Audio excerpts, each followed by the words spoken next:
हाँ भाई, आज मैं बड़े मूड में हूँ। बताओ क्या क्या खाना है। दीदी आप बना ही रहे हो तो बरसात का मौसम है, मेथी के पराठे बना दो ना। गोभी पराठा। दी मैं तो आलू पराठा खाऊंगा। मैं मूली वाले खाऊंगी दही के साथ। चीज पराठा। मैं खाऊंगा कीमा पराठा। मैं चना मसाला पराठा। मुझे तो सिंपल मसाला पराठा। आए है, अब तुम लोगों को उंगली दी तो तुमने तो हाथ ही पकड़ लिया। अब तुम लोग भी क्या याद रखोगे।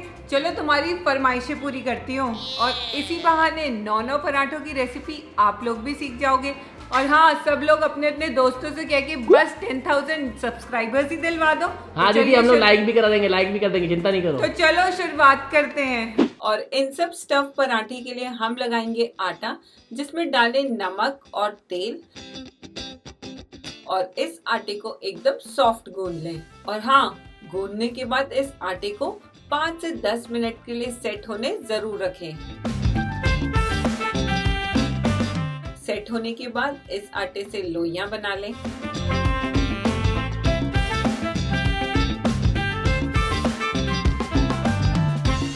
अब आते हैं पनीर पराठे पे।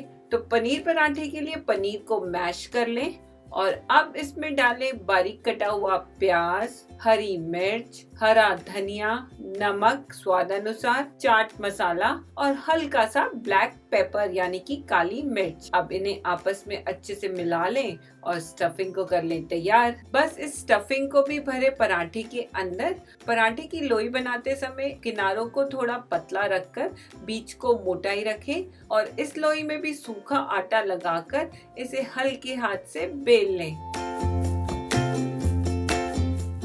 और बस इस पनीर पराठे को भी आप सेक लें। और अगर आपको थोड़ा करारा पराठा पसंद है तो इसे थोड़ी देर तक सेक लें।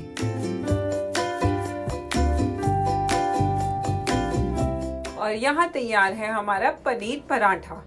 अब आते हैं सबका फेवरेट आलू का पराठा, खासकर मेरी बेटी का। तो इसके लिए आलू को मैश कर लें। अब इसकी स्टफिंग के लिए मैंने डाला है बारीक कटा हुआ प्याज, हरी मिर्च, हरा धनिया, नमक स्वाद अनुसार, लाल मिर्च पाउडर और स्टफिंग को थोड़ा चटपटा करने के लिए डाला है अमचूर पाउडर। इन सबको आपस में मिला लें और बन गई हमारी मजेदार आलू की स्टफिंग। और लोई को लेकर स्टफिंग को भरे बीचों बीच इस तरीके से कवर करके इसे भी बेल लें। और बस गरम गरम तवे पे आलू का पराठे को भी दोनों तरफ से सेक लें। और यहाँ तैयार है हमारा मजेदार आलू पराठा। और अब हम बनाएंगे चना दाल पराठा, जिसके लिए चने की दाल को 1 सीटी देके के उबाल लें और उबालने के बाद इसे पीस लें। और अब इसमें नमक, कटी हुई प्याज, हरी मिर्च और चाट मसाला डालकर इसे मिला लें। और यहाँ पे तैयार है चना दाल की स्टफिंग। स्टफिंग तैयार होने के बाद बस इसे डालें लोई के अंदर और इसे भी बिल्कुल सॉफ्टली बेल लें। तो यहाँ पर पराठे को मैंने बेल लिया है और अब इसे गरम तवे पे डालकर दोनों तरफ से सेक लें। प्रोटीन से भरपूर चना पराठा भी सेक के तैयार है। अब बनाते हैं चीज पराठा, सभी का फेवरेट, खासकर बच्चों का। इसके लिए लिया है ग्रेटेड मोज़रेला चीज। अब ले इसमें लोई और लोई को थोड़ा सा लंबा बेल लें। इसके बाद इसे इस तरीके से फोल्ड कर दें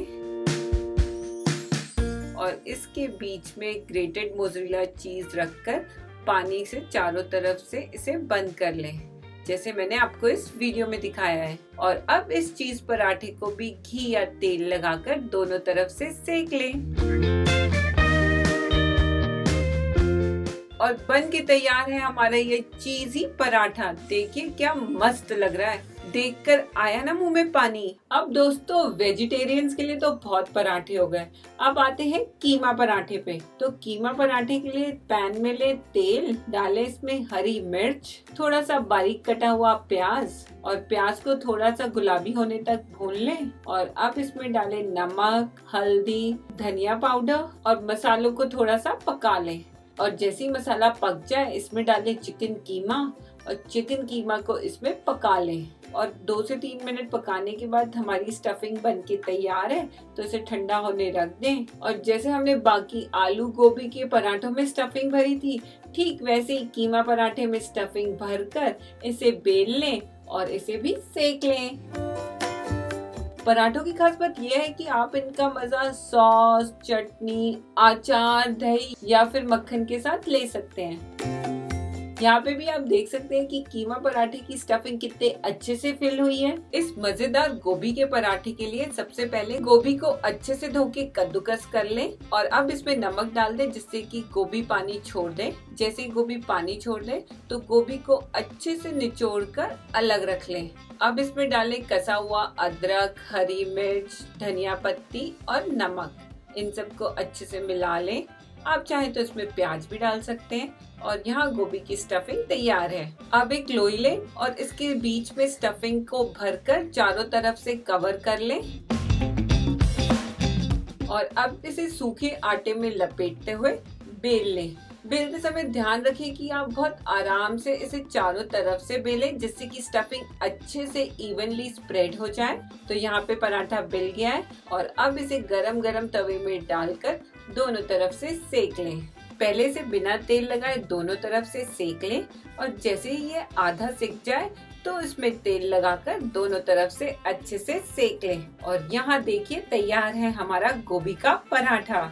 और यहाँ देख सकते हैं कितने अच्छे से हमारी स्टफिंग इवनली स्प्रेड हुई है। बहुत लोग कहते हैं आलू पनीर का पराठा तो आसानी से बन जाता है लेकिन मुश्किल आती है मूली के पराठे में। तो मूली के पराठे को परफेक्ट बनाने के लिए पहले इसे ग्रेट कर लें और दोस्तों इसमें नमक डालकर इसे 10 मिनट के लिए रख दें जिससे कि मूली सारा पानी छोड़ दे। और मूली के पराठा बनाने के लिए सबसे जरूरी है कि मूली में बिल्कुल पानी ना हो। तो इसमें पूरा दम लगाकर पानी को निचोड़ लें। अब इसमें भी लाल मिर्च, हरी मिर्च, हरा धनिया डालकर इसे मिला लें। तो यहाँ आप खुद ही देख सकते हैं कि बिल्कुल पानी नहीं है तो हमारी स्टफिंग तैयार है। और जैसे हम बाकी पराठे बनाते हैं ठीक उसी तरीके से इसमें भी स्टफिंग भरकर इसे बेल लें। और अगर बेलने में फिर भी दिक्कत आ रही है तो बेलते हुए सूखा आटा इसमें जरूर लगाएं। और यहाँ हमारा पराठा बेल गया है और इसे भी बाकी पराठों की तरह सेक लें। और ये है हमारा सबसे आसान मसाला पराठा।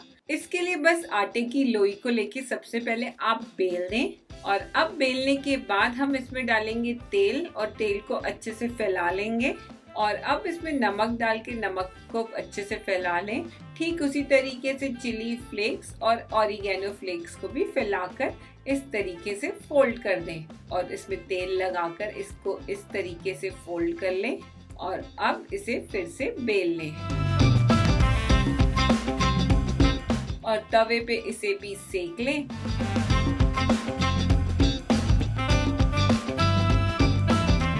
और यहाँ तैयार है हमारा मसाला पराठा।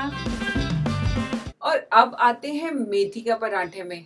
तो मेथी के पराठे के लिए मेथी को अच्छे से धो के बारीक काट लें। अब आटे में थोड़ा सा बेसन डालें, कसा हुआ अदरक, हरी मिर्च, लाल मिर्च, नमक स्वादानुसार और हल्का सा अजवाइन डाल दें।